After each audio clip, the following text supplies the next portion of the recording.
اللہ تعالیٰ ہماری طرف سے کروڑوں رحمتیں اور خیر کی باتیں پیارے نبی صلی اللہ علیہ وسلم تک پہنچائے، جنہوں نے انسانیت کو اندھیروں سے نکالا، کیونکہ وہ سراجم منیرہ تھے۔ نبی صلی اللہ علیہ وسلم جس معاشرے میں بھیجے گئے تھے، وہاں عورت ذات کی کوئی عزت نہیں تھی۔ آج بہت سارے لوگ ہیومن رائٹس کے ساتھ ساتھ ویمن رائٹس کی بات کرتے ہوئے دکھتے ہیں، اور اکثر کچھ حد سے ہی گزر جاتے ہیں، اور پھر ان کا خیال کیا ہوتا ہے کہ اسلام نے تو عورتوں کو کچھ دیا ہی نہیں۔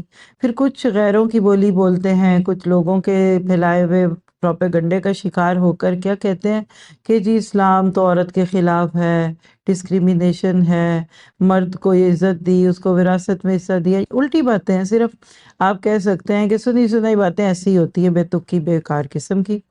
اور پھر اس طرح کی باتیں کہتے ہوئے چلے دوسرے تو کہہ ہی دیں، کوئی بات نہیں ہے، ان کا تو کام ہے کہنا۔ ان کی دیکھا دیکھی اپنے مسلمانوں میں سے بھی کچھ لوگ ایسی باتیں کرنے لگتے ہیں۔ تو نبی صلی اللہ علیہ وسلم نے عورتوں کو کیا حق دیے؟ اللہ نے آپ کے ذریعے سے کیا دیا؟ میں تو ایک لفظ کہہ دوں، باقی پھر جہاں موقع بنے گا بات کریں گے۔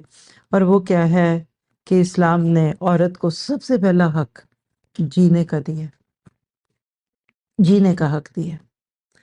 کیونکہ عورت تو ماں کی پیٹ سے نکلتے ہی ایک بچی ہونے کی صورت میں زمین کے پیٹ میں ڈال دی جاتی تھی، جو اس کی قبر ہوتی تھی۔ تو آپ اندھیروں میں روشنی بنے، اور آج ہم چاروں طرف کتنا غلغلہ دیکھتے ہیں اس چیز کا، جی ویسٹ نے عورت کو بڑے حقوق دیے، ویسٹ والے یہ کرتے وہ کرتے۔